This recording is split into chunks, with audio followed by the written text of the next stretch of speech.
नमस्कार, मैं एनके सिंह। सरकार पहली बार 10 साल में बुरी तरह डरी हुई है। इसका अभी आपको हम नमूना दिखाएँगे कि किस कदर डरी हुई है। सरकार का चुनावी बॉन्ड का केस, जिसमें एक कानून बना के 2017 में चुनावी बॉन्ड का कानून लाए थे। उसको लेके सुप्रीम कोर्ट में केस आ गया है और उसपे पेशी होने जा रही है और ये आखिरी होगी। सुप्रीम कोर्ट ने दरअसल जस्टिस चंद्रचूड़ की अध्यक्षता में संविधान पीठ बैठने जा रही है। यही सरकार की सबसे बड़ी दहशत है कि होगा क्या।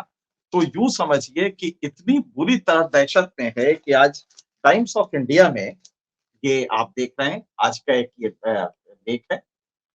इसको गौर से देखिए।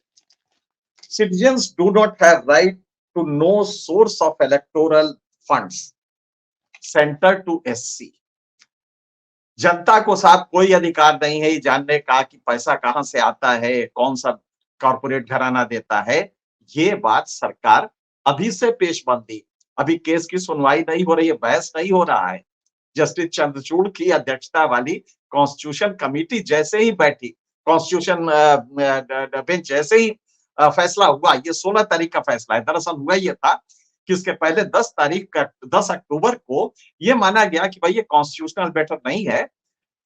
लेकिन अचानक ये समझ में आया कि नहीं, इश्यू बड़ा है, तो इसको जस्टिस चंद्रचूड़ ने कॉन्स्टिट्यूशन बेंच को 16 तारीख को भेज दिया। बस वहीं से सरकार की आधी जान सूख गई, क्योंकि इलेक्टोरल बॉन्ड में खेल बहुत बड़ा हुआ है। तो अब क्या किया कि एक अजीब सी हरकत से भारत के जो सबसे बड़े लॉ ऑफिसर हैं, अटॉर्नी जनरल वेंकट रमनी, इन्होंने सरकार में कोई वो नहीं दिया है, एफिडेविट नहीं दिया है। कल क्या होगा, जब पेशी होगी तो क्या होगा, इससे पहले पेशबंदी करके अपने में एक पोस्ट डाला है अपने ट्विटर हैंडल पे, और उस पोस्ट में कहा है कि साहब जनता को तो कोई अधिकार ही नहीं है जानने का कि किसने किसको क्या दिया। ये जनता के अधिकार के बाहर है, ये संविधान में कोई अधिकार नहीं है। फिर आगे बोला, और साहब आप उसको तो छोड़िए, सुप्रीम कोर्ट को भी अधिकार नहीं है सुनने का। सुप्रीम कोर्ट ये सुन ही नहीं सकता। क्या सुप्रीम कोर्ट पॉलिसी तय करेगा? यहां तक दहशत है और लिहाजा इसको इन्होंने पब्लिक कर दिया है और अपने हैंडल पे डाल दिया है कि साहब सरकार को कोई अधिकार नहीं, जनता को कोई अधिकार नहीं, कितना इलेक्शन फंड किसके पास आता है, कौन सी कंपनी देती है, कौन सी नहीं देती है, ये सब सरकार, ये जनता का अधिकार नहीं है। और आप याद करिए, जब ये कानून बना था तब स्वर्गीय अरुण जेटली ने क्या कहा था और कितना अंतर आ गया ये दो बातों के बीच में। जब ये कानून बना था तो अरुण जेटली ने कहा था कि साहब इससे पारदर्शिता आएगी, गुमनाम लेन देन खत्म होगा और राजनीतिक दलों को धन देना आसान हो जाएगा। राजनीतिक दलों को तो कोई आसान नहीं हुआ, लेकिन बीजेपी को आसान हो गया। और इसके बाद उन्होंने कहा है कि पॉलिटिकल फाइनेंस जो होता है, ये भारत का सबसे बड़ा जहर है और ये करप्शन का की गंगोत्री है। ये अरुण जेटली ने कहा था ये कानून लाते समय। अब क्या कह रहे हैं कि साहब जनता को तो जानने का कोई अधिकार ही नहीं है। उस समय कहा था कि साहब जो धुंधलापन है डोनेशन में वो खत्म किया जाएगा। अब क्या कह रहे हैं? अब कह रहे हैं कि साहब जनता को कोई अधिकार नहीं जानने का। और क्या क्या कहा? सुप्रीम कोर्ट को कोई अधिकार नहीं है इस नीति तय करने का, और ये प्योर नीति का मामला है। देखिए कितना बदल गया दोनों। अब हम आपको आगे बताएंगे कि इसको कांग्रेस कैसे काउंटर कर रही है। एक तरफ तो यह है कि सरकार दहशत में है कि अगर ये इलेक्टोरल बॉन्ड कानून निरस्त किया गया तो जो पैसे उसके आ रहे हैं कॉर्पोरेट हाउसेस से, वो कैसे खत्म हो जाएंगे। दूसरा, कांग्रेस ने इसको जबरदस्त काउंटर किया है। कांग्रेस ने कहा है कि तुम कॉर्पोरेट घराने से, अडानी अंबानी से लेते रहो, हम जानते हैं हमें नहीं मिले। और ये बात सच है कि जो 90% फंड आ रहा है कॉर्पोरेट इलेक्टोरल बॉन्ड की खरीद में, वो फंड बीजेपी को चला जाता है। 90% उसका बीजेपी को जाता है। आप ताज्जुब करेंगे कि जब टोटल आप जोड़ेंगे तो जितना बीजेपी को मिलता है उसका एक तिहाई सारी पार्टियों को नहीं मिलता। जितनी भी गैर बीजेपी पार्टी हैं उनको एक तिहाई भी नहीं मिलता। दो तिहाई में बीजेपी, एक तिहाई में कांग्रेस से लेके बाकी सारी पार्टी। क्योंकि कारपोरेट घराने को क्या चाहिए? पैसा तो वो तभी देगा ना जब कुछ करोगे। तो मोदी सरकार ने किया क्या इन 10 सालों में? एक और आपको इंडियन एक्सप्रेस की ये स्टोरी दिखाते हैं। On average, an Adani port every 500 kilometer of coastline. These handle 24% of cargo. Government share tips. Adani का आज पोर्ट जो 2001 में सिर्फ एक पोर्ट था, मोदी जी के आने के बाद 6 पोर्ट और आए और आज हर 500 किलोमीटर पे जो कोस्ट लाइन है हमारी, जो समुद्री सीमा है, उस पे हर 500 किलोमीटर पे एक अडानी का पोर्ट है। हर 500। और देश का जो टोटल कार्गो है उसका एक चौथाई अडानी साहब हैंडल करते हैं। ये है वो पॉलिटिकल नेक्सस कि एक तरफ से बॉन्ड में कर दो हमें और हम तुम्हें अपनी पॉलिसी। यही पूरे दुनिया में कहा जा रहा है कि इस तरह का जो मॉडल है, ये आवारा पूंजी जो होती है, क्रूनी कैपिटलिज्म, ये आपकी नीतियां बदल देती है। कितनी खूबसूरती से सरकार ने, मोदी सरकार ने नीतियां, और ये एक्वायर की गई है, कहने को ये खरीदी गई है, एक्वायर की गई है। और तीसरा, सरकार को क्या चूना लगा? सरकार का शेयर इस पोर्ट में कम हो गया। पोर्ट इंफ्रास्ट्रक्चर में आता है, किसी भी कीमत पे आपको इंफ्रास्ट्रक्चर आप प्राइवेट ऑपरेटर्स को नहीं दे सकते, लेकिन ये पोर्ट सरकार का शेयर घटता जा रहा है। सरकार इससे हाथ और वो अडानी को सौंपती जा रही है।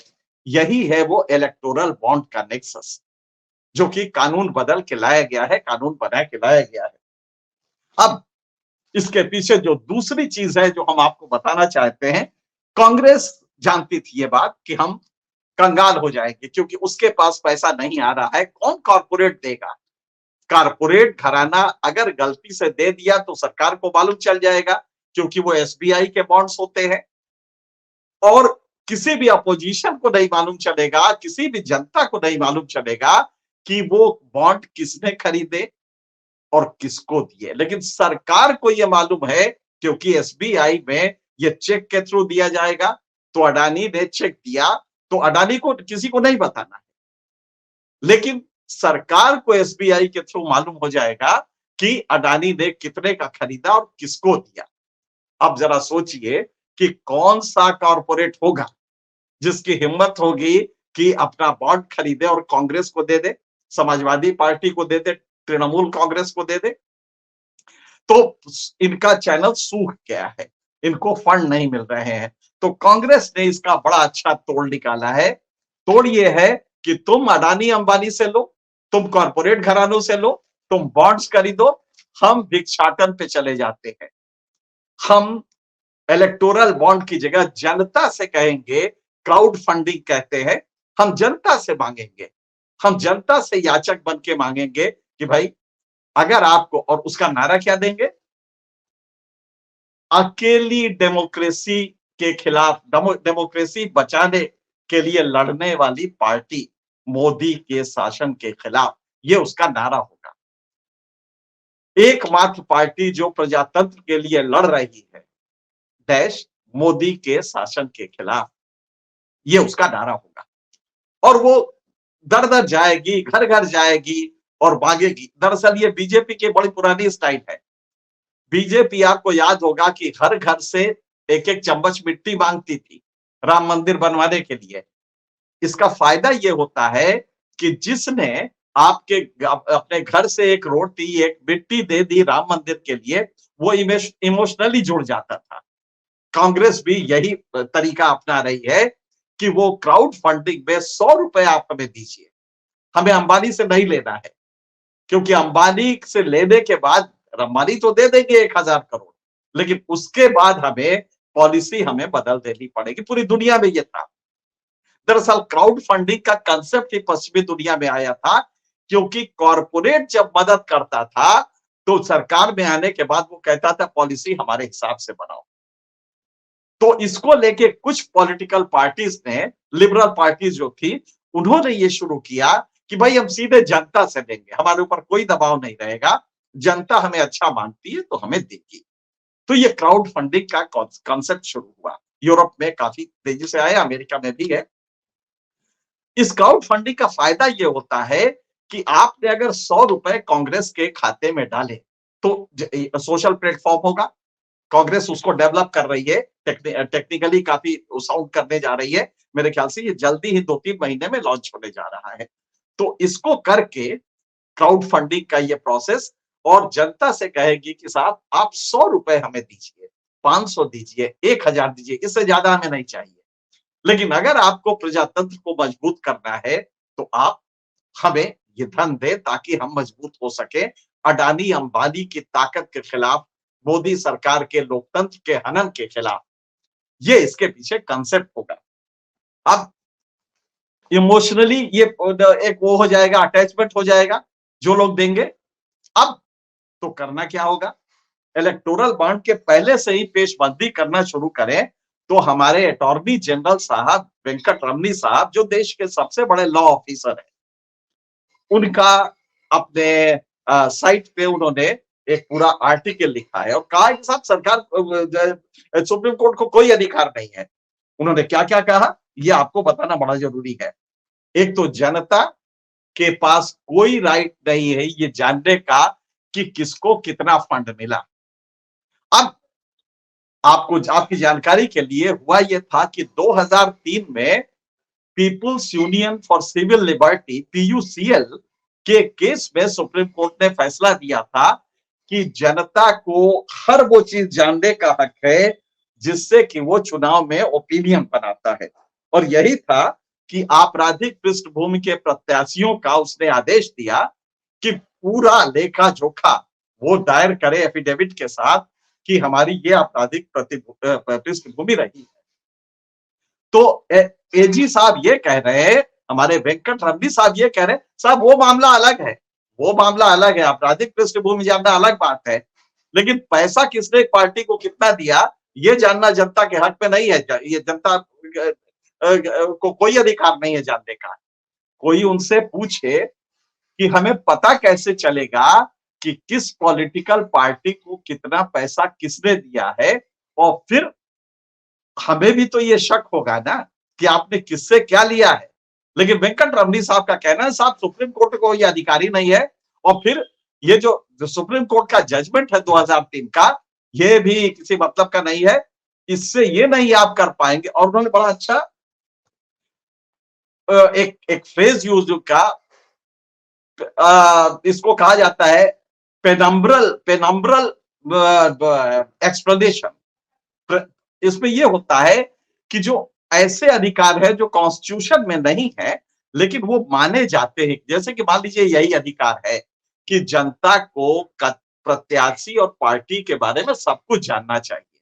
ये संविधान में कहीं नहीं लिखा, लेकिन सुप्रीम कोर्ट ने कहा ना कि अपराधी, अगर आप अपराधी हैं तो पृष्ठभूमि अपनी दीजिए और पूरा बताइए। पॉलिटिकल पार्टी से अब कहा गया है कि किस अपराधी को आपने क्यों टिकट दिया, इसको भी एक्सप्लेन कीजिए।